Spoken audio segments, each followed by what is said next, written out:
Bismillahirrahmanirrahim. Assalamualaikum warahmatullahi wabarakatuh.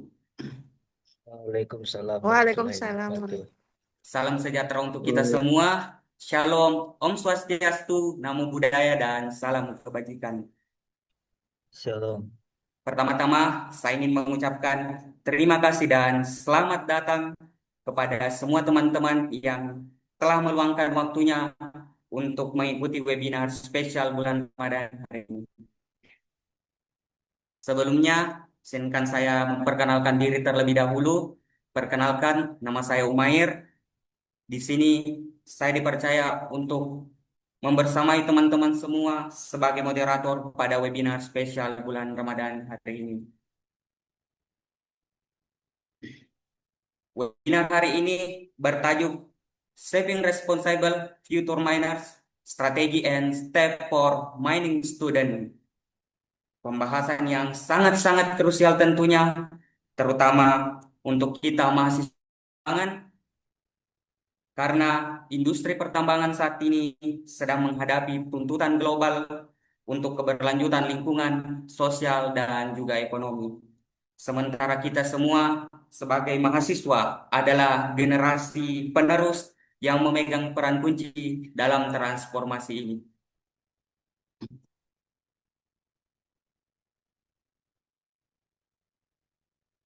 Nah, tanpa berlama-lama, teman-teman sudah tahu belum siapa yang akan menjadi pembicara atau narasumber kita pada hari ini? Kalau misalkan belum tahu, di sini. Assalamualaikum warahmatullahi wabarakatuh. Waalaikumsalam. Waalaikumsalam. Selamat sore adik-adik semuanya. Alhamdulillah, saya bahagia sekali berjumpa Karena dengan teman-teman UPRI Makassar ya. Saya berulang kali ke Makassar dan saya yakin beberapa anak UPRI sudah pernah berjumpa dengan saya dan tentunya membanggakan, sangat membahagiakan bagi untuk bisa bertemu dengan kalian kembali. Jadi ada di semuanya, maka kita tidak heran kenapa kok sampai banyak sekali satu kampus menerima mahasiswa, ada yang 500 anak, 400 anak gitu ya. Tetapi yang harus kita pikirkan bahwa memang kita tahu bahwa batu bara Indonesia itu memang masih banyak ya. Data dari Indonesia Mining Association, IMA, data sumber daya cadangan di Indonesia, sumber daya itu potensi yang masih ada dalam bumi Indonesia, itu bisa sampai 300 tahun kemudian. 300 tahun kemudian, ya berarti bisa sampai cicit-cicit kalian umur misalkan 100 gitu ya, berarti cicit kalian ya. Masya Allah ya. Ya artinya masih sangat lama sekali ya. Tetapi 300 tahun kemudian itu masih perlu diadakan eksplorasi lanjutan. Karena data dari SDM itu baru bisa yang tersedia untuk cadangannya itu baru 60 tahun kemudian. Artinya harus dilakukan eh, eksplorasi lanjutan ya.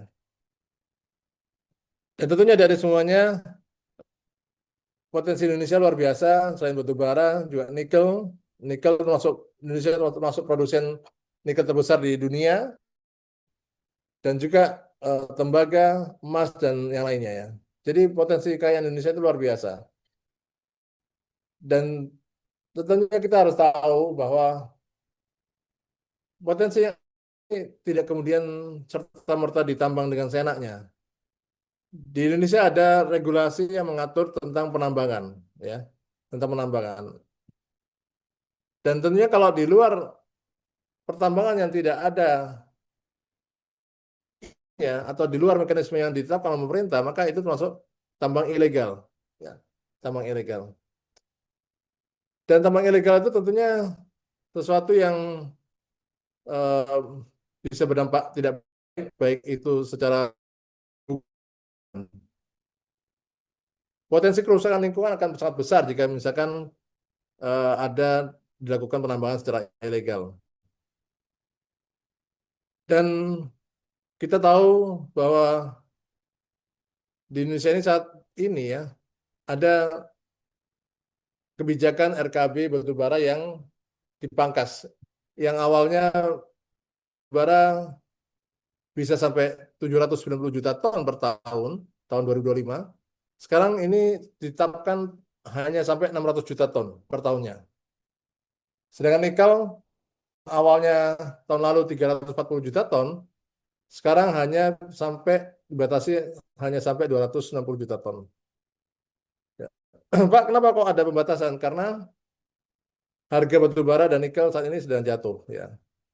Jadi untuk menstabilkan harga di dalam negeri, maka perlu dibatasi kuotanya. Ini menjadi suatu presiden kurang baik bagi bisnis pertambangan Indonesia. Kenapa? Karena dengan dikurangi angka-angka produksi batu bara, maka berpotensi untuk adanya pengurangan karyawan, pengurangan operasi, ya, dan terdampak itu adalah teman-teman dari kontraktor pertambangan. Lagi banyak tambang-tambang yang juga ditutup, ya, berhenti beroperasi.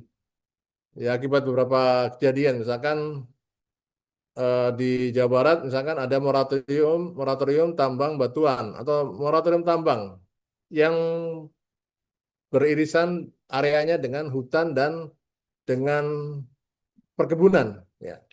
Jadi di Jawa Barat tidak boleh ada tambang di daerah hutan produksi, padahal itu diperbolehkan oleh Kementerian Kehutanan.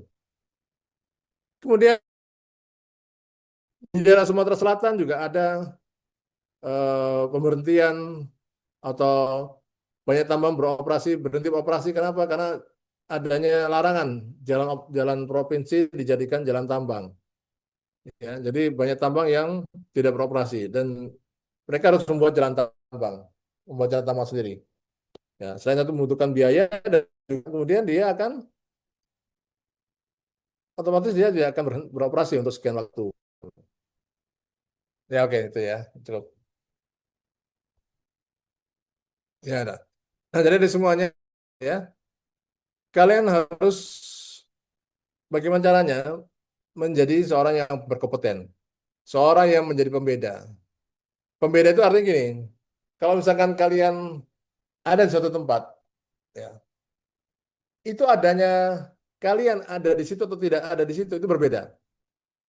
Kalau ada kamu di situ, ada diri kita di situ, tim itu menjadi sangat luar biasa. Ya, kan misalkan eh, adanya Ronaldo gitu ya. Nah, tim Portugal adanya Ronaldo dengan tidak ada Ronaldo itu berbeda. Kalau ada Ronaldo, wah, insya Allah ada jaminan menang lah gitu ya. Jaminan menang. Kalau nggak ada Ronaldo, peluang menangnya kecil. Nah, seperti itu ya. Atau kalau kalau Piala Thomas, kalau ada Lim Swee King gitu ya, nah itu pasti kemungkinan besar menang. Karena apa? Lim Swee King bisa tunggal dan bisa ganda. Karena dia juga ganda puteranya jago, tunggal puteranya juga jago karena ada Smash King kan, gitu. Jadi kalian juga gitu. Adanya diri kalian di situ atau tidak itu harus berbeda. Ada way apa yang buat kalian itu bisa menjadi seorang yang berubah, berbeda. Ya. Temukan way-nya itu temukan. Misalkan way-nya itulah saya ingin bagian orang tua saya. Saya ingin bagian orang-orang yang ada di sekeliling saya. Itu yang membuat kita tuh menjadi bersemangat untuk menjadi orang yang terbaik. Jadi kalian harus mencari way-nya apa gitu. Dan tentunya yang harus kita tahu selanjutnya, ya, jadi untuk menjadi pribadi yang sukses itu harus mulai dari mana? Nah, makanya kita harus lihat apa kekuatan kita, kelemahan kita, kesempatan dan ancamannya. Misalkan kekuatannya, misalkan kita ini tipikal orang yang keluarga yang berada misalkan, yang bisa memberikan buku yang kita inginkan gitu ya. Artinya mau buku apa aja bisa gitu ya. Buku tentang masalah good management practice, tentang masalah logam tanah jarang, misalnya yang lain-lain itu kalau misalkan kita butuh, orang tua kita bisa membelikan.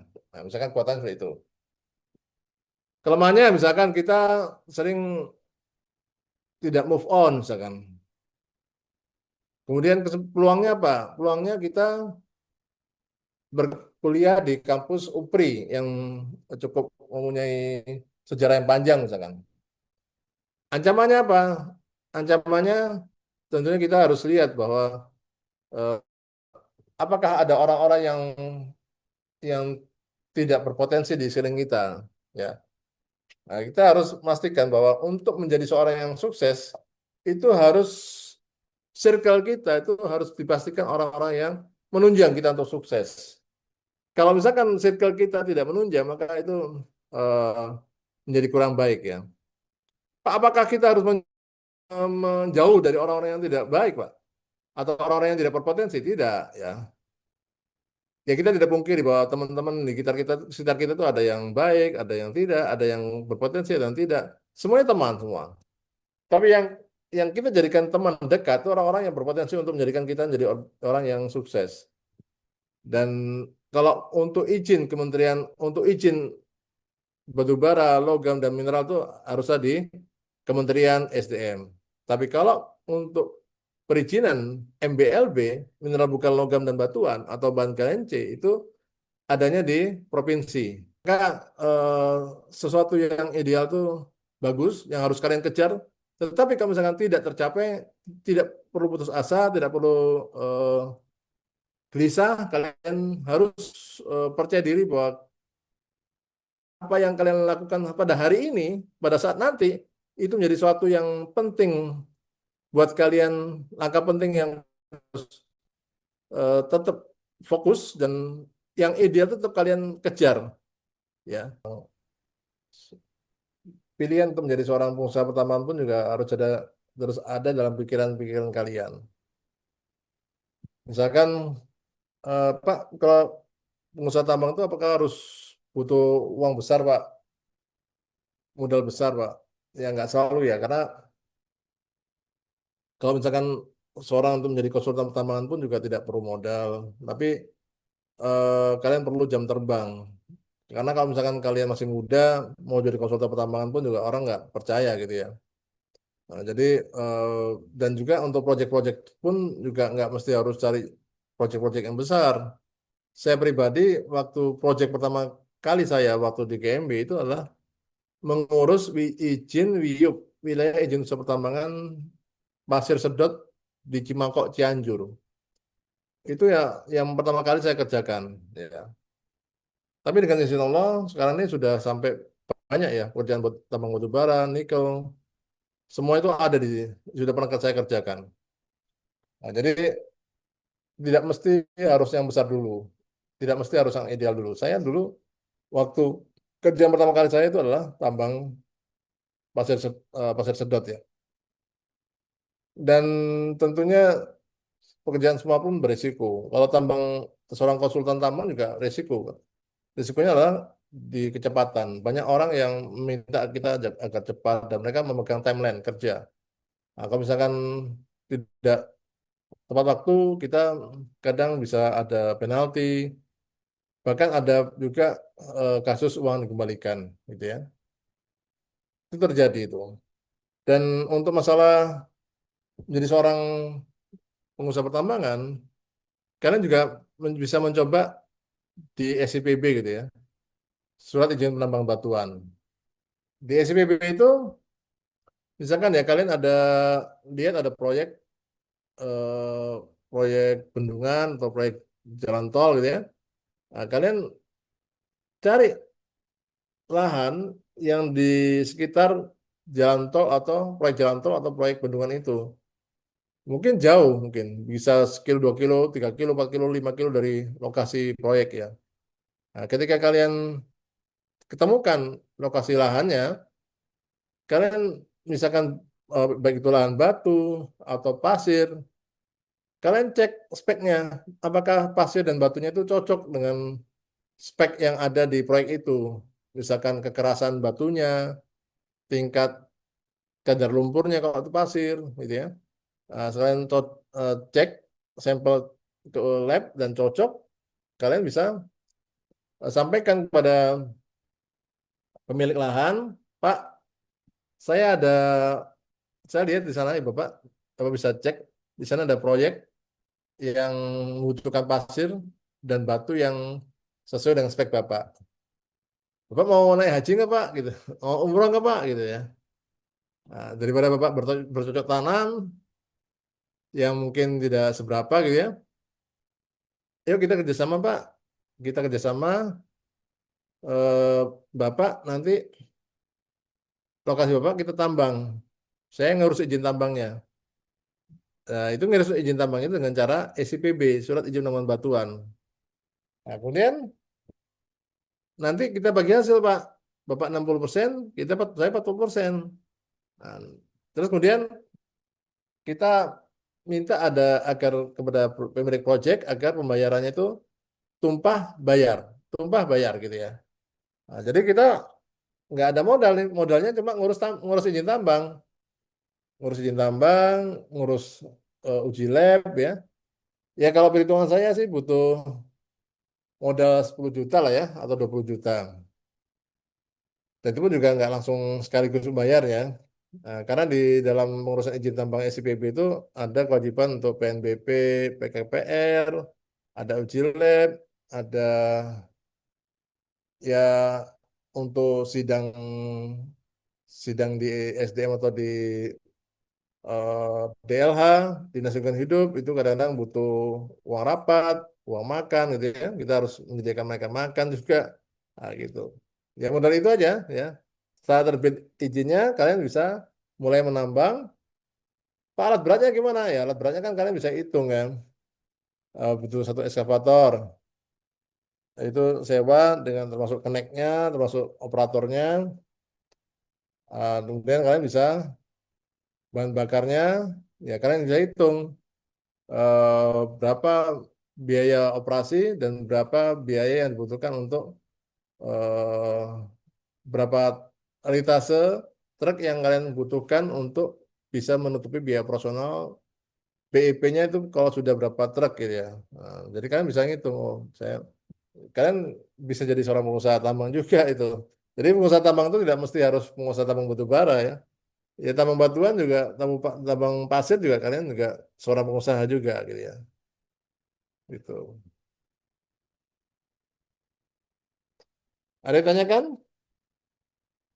Mungkin ada sedikit pertanyaan ini Pak. Mungkin sedikit Ya, menyinggung. silakan. Siapa tahu setelah saya bertanya, teman-teman juga bisa bertanya. Silakan, silakan. Melihat juga Pak, tadi sempat dipaparkan nih mengenai data lengkap beberapa universitas dan kalau saya tidak salah ada sekitar 72 universitas yang kemudian menghasilkan sarjana-sarjana tambang hampir sekitar 3 ribuan per tahunnya Pak, kalau saya tidak salah. Dan melihat aturan pemerintah juga pemangkasan di mana-mana dan eh, sudah sudah terlihat bahwa ada beberapa eh, para pekerja yang kemudian eh, dirumahkan karena ada beberapa perusahaan yang kemudian tutup. Nah, kira-kira selain trik yang kemudian diberikan tadi mengenai kelebihan dan kelemahan pada dirinya kita, ada kira-kira mengenai trik dan trik yang kemudian bisa diberikan untuk bagi kami mahasiswa UPRI terutama yang sifatnya fresh graduate Pak, karena ada sebagian besar dari mungkin teman-teman yang hadir dalam ini Pak sudah berada di pengakhir semester, jadi pasti ini menjadi tantangan terbesar bagi mereka Pak mengenai dunia pekerjaan yang kemudian sampai saat ini lapangan pekerjaan boleh dikata sudah diperkecil lagi Pak, mungkin itu saya kembalikan Pak. Ya, ya jadi ada di semuanya. Apa yang saya sampaikan itu buat data saja. Tapi jangan buat kalian menjadi pesimis, menjadi pribadi yang melempem atau menjadi pribadi yang takut ya. Ya justru kita hidup di dunia ini kan banyak masalah kan ya. Misalkan adanya perang dunia, ada ya perang dunia ketiga inilah ya. Ada was-was, rasa was-was ya. Ada kekhawatiran harga minyak dunia akan melambung tinggi dan kemudian semua harga para orang tua itu bisa bisa menghidupi keluarganya, menyekolahkan anaknya, itu juga pertanyaan besar buat semua para keluarga ya. Dan dalam tataran hidup kalian yang masih mahasiswa juga melihat tentang adanya masalah-masalah yang saya sampaikan tadi, fakta bahwa ada 71 kampus pertambangan dan juga banyak tambang yang mulai banyak yang tidak beroperasi, banyak yang sudah mengurangi eh, karyawannya. Ya itu bukan menjadi suatu hal yang ditakutkan, tapi menjadi suatu cambuk buat kita semua untuk kita menjadi seorang yang makin berkompeten gitu ya. Dan yang saya sampaikan tadi itu bukan orang-orang yang semua anak tambang itu mungkin akhirnya itu ada yang kerja di tambang itu hanya 60%. Kerja di pertambangan itu 60%. 40% itu kerja di non pertambangan. Dan itu mungkin akan terjadi. Dan itu bukan aib, bukan suatu hal yang tabu. Ya. Dan kesuksesan itu tidak mesti harus di jalan tambang. Walaupun tadi saya bilang tadi fakta bahwa pekerjaan pertambangan itu paling cepat menjadikan orang jadi kaya gitu ya. Tapi enggak, itu jadi satu-satunya gitu. Buktinya saya lah ya, saya ngalami sendiri nih. Saya lulus kerja di tambang, lulus kuliah di tambang ITB bahkan ya, kampus besar. Itu gak kerja di tambang, malah kerja di sebuah lembaga zakat. Lembaga tambang juga, tapi tambang uang gitu ya. Bukan tambang komoditas logam mineral ya, batu bara, tapi tambang uang zakat. Ya. Jadi tidak perlu kecil hati. Karakter pembeda, karakter pemimpin, karakter yang eh, mulia itu harus kita jalankan dimanapun kita berada. Seorang permata, seorang yang berkilau, itu dimanapun dia berada pasti akan kelihatan. Ya, pasti akan terlihat orang itu punya potensi luar biasa. Dan kilaunya permata itu tidak bisa dicetak sekaligus, perlu waktu berpanjang, proses yang panjang. Nah, membuat kalian menjadi kemilau permata itu menjadi suatu hal yang PR buat kalian. Kalian harus hidup disiplin ya.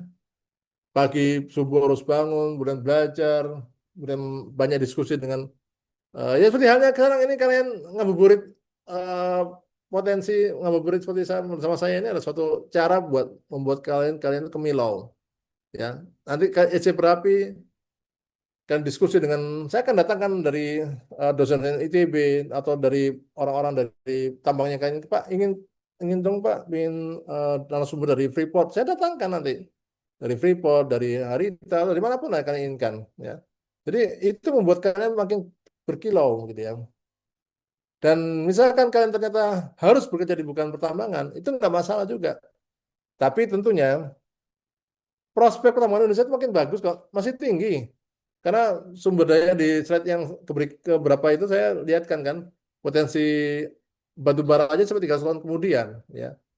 Artinya apa? Pemerintah sekarang sedang menertibkan bukan caranya tambang itu legal semuanya. Kan kalau misalnya tambang di mana-mana ada, tapi merusak lingkungan, tidak mendatangkan pemasukan buat negara, ya buat apa juga kan gitu loh. Nah, jadi sekarang pemerintah sudah menertibkan nantinya ke depannya itu untuk urusan untuk kepentingan kalian semua yang di usia-usia di mana kalian nanti bekerja nanti. Harapannya di 4 tahun kemudian itu akan tertib, akan banyak yang legal dan masukan negara akan baik dan kalian tahu ya dari semua kemarin sampai ada razia di toko emas yang ada di Surabaya dan juga di Kalimantan Barat itu sampai razia toko emas potensi kerugian negara itu sampai angka 7,5 triliun. Coba kalian cek. 7, berapa gitu ya? 7, triliun. Bahkan di totalitas sampai dari tahun 2022 sampai 2025 itu kerugian negara sampai 200 triliun lebih. Jadi modusnya gini, tambang emas ilegal itu kalau sudah dibawa ke atas ya, emas itu, dore itu atau biji emas itu sama mereka diolah, dibawa ke toko emas. Jadi perhiasan oleh toko emas itu dan dibawa ke Jakarta, dibawa ke Surabaya, ke Makassar atau kemanapun itu sudah toko emas jadi perhiasan emas atau batang-batangan emas. Jadi tidak ada kewajiban untuk periksa asal barang, surat keterangan asal barang. Jadi banyak toko-toko emas di Surabaya yang menadah dari hasil tambang-tambang liar yang ada di mana-mana. Ya itu bayangkan ya, kalian sebagai seorang insinyur tambang tidak dapat manfaatnya, ya karena tambang-tambang liar tidak akan ada butuh tenaga ahli tambang, tidak butuh KTT tambang, ya kan kalian juga rugi kan. Eh, Peluang kerja jadi susah, yang harusnya karena banyak tambang ilegal dan data dari Jatam dari jaringan tambang ilegal itu ada 2.500 bukaan titik tambang yang ilegal di Kalimantan, tambang batu bara, bukaan yang ilegal. Ya, artinya apa? 2.500 titik tambang ilegal. Kalau misalkan satu orang satu tambang itu butuh orang insinyur tambang itu 10 misalkan, berarti kalian hilang peluang kerjaan 2.500 kali 10, 25.000, coba bayangkan, 25.000 insinyur tambang hilang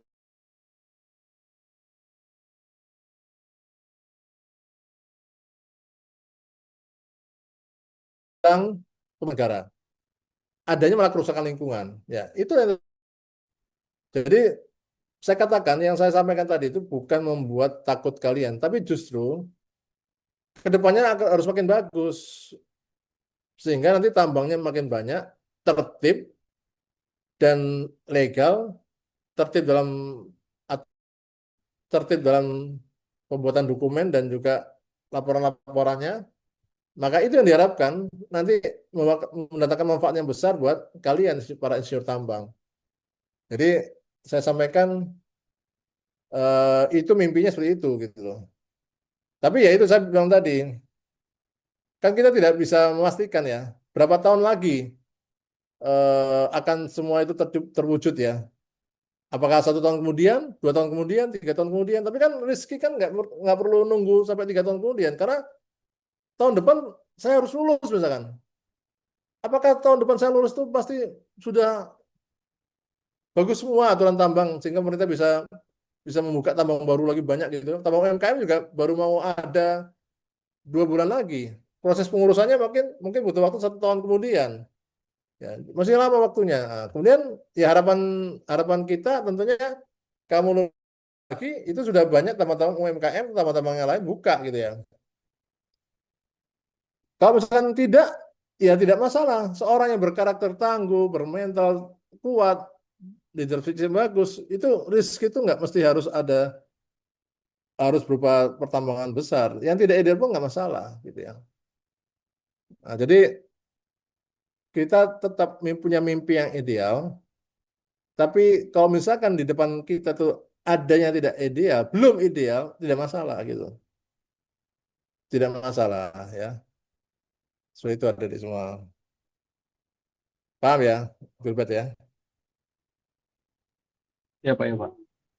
Ya mudah-mudahan sih eh, 2 tahun, 3 tahun lagi ketika kalian sudah lulus itu sudah baik ya.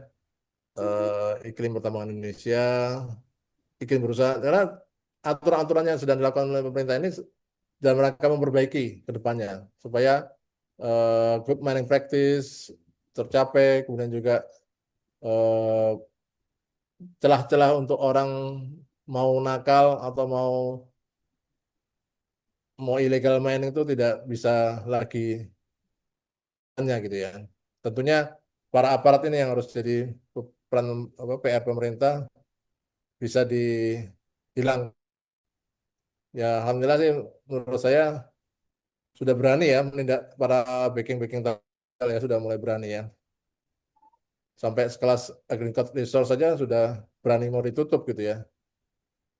Walaupun mereka malah malah legal mereka itu malah ya. Gitu.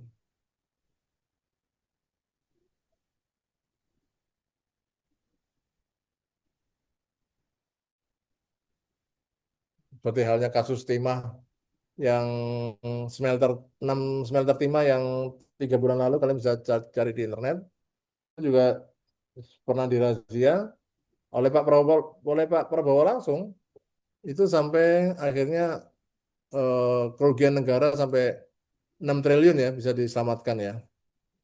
Seperti itu ya. Jadi memang sekarang ini pemerintah ini sedang susah. Sedang susah pemerintah ini sekarang ini. Karena itu buat menambah pasukan masukan buat negara itu tertibkan semuanya. Jadi uang-uang yang hilang-hilang itu diambil semua gitu ya. Ya lumayan kan, kayak ini dapat 7 miliar, 6 triliun, 7 triliun ya. Ya tentunya uangnya haram kan, nggak kemudian jadi dibakar kan, nggak. Tentunya itu jadi negara. Ya entah, saya nggak tahu bagaimana caranya melegalkan uang yang haram itu, bagaimana caranya. Apa kemudian uang itu kemudian dicuci atau gimana, ya saya nggak tahu ya. Tapi yang jelas kalau pemerintah tegas terhadap masalah-masalah illegal mining dan penyimpangan-penyimpangan dalam pertambangan, maka itu akan menjadikan presiden yang baik untuk kedepannya. Dan tentunya kita para insinyur tambang yang mendapatkan manfaat ya untuk ke depan.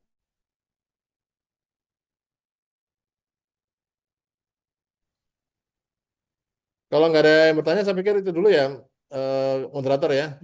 Sekarang udah jam, kalau di sana udah jam 5.45 ya. Kalian mungkin ada waktu setengah jam buat dari, nanti bisa ditanyakan pada saya kalau direct message Instagram ya atau LinkedIn ya. Boleh, silakan nanti disampaikan kepada saya. Oke, baik. Karena masih ada dua kesempatan, saya persilakan untuk teman-teman yang ingin bertanya.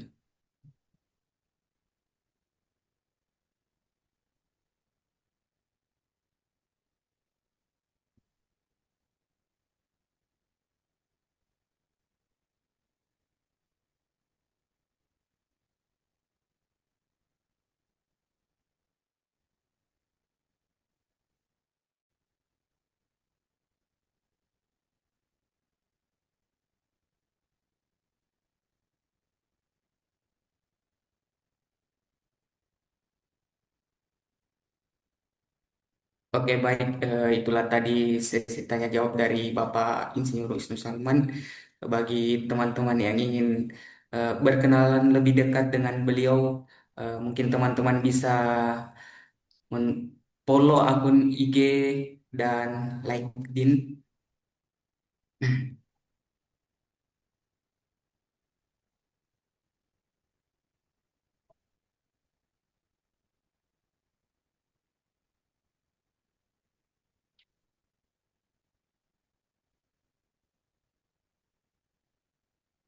Oke, baiklah.